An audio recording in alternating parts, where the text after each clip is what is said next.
How often should you clean your hummingbird feeders? There's a chart that I found online depicting how often you should clean your hummingbird feeders based on temperature.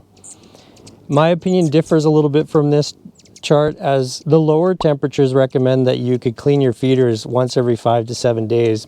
I think personally that's not often enough.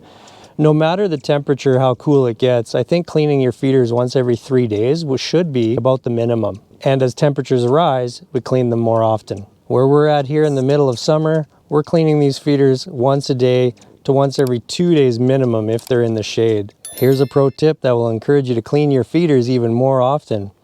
Fill the feeders just the amount of nectar that your hummingbirds will consume in 1 to 2 days before making them empty. This will necessitate you taking them down, refilling them, and you may as well give them a quick clean while you're at it. What are some good hummingbird feeder designs and some bad hummingbird feeder designs for you to look for or lean against when you're out there shopping for some? When it comes to cleaning your hummingbird feeders, there's going to be designs out there that are easier and more simple for you to clean than others. I'll run through a few good ones and a few bad ones for you.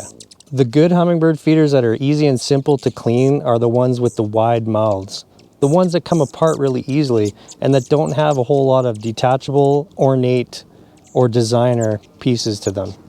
Simple is better here. Am I right, buddy? Oh yeah, this one's simple, super delicious too.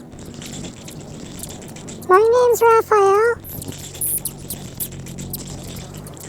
and I endorse this message.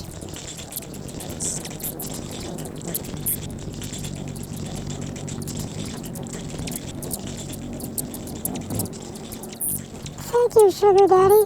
You're the best. Commonly sold hummingbird feeders that you might want to lean away from are the artisanal blown glass designer type hummingbird feeders. They're beautiful, but they're usually ornate and they're usually intricate and hard to clean.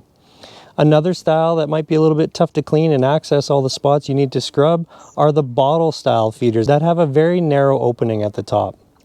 Now, I've got some good news for you if you already own feeders like this and you're looking for ways to clean them. I'll include a link below in the description to another fellow friend of the hummingbirds, Robbie, who has a YouTube channel called Robbie and Gary's Gardening. And this particular video shares a helpful tip on how to clean that particular style of bottle opening hummingbird feeder. The toothbrush straight doesn't always work the way you want it on some of these feeders. But what you can do is you can manipulate them and bend them in different ways. Now that you know all about how to clean your hummingbird feeders properly and how often, you're going to get a ton of hummingbirds visiting you. The next thing you're going to want to learn is, how do I save time cleaning these feeders?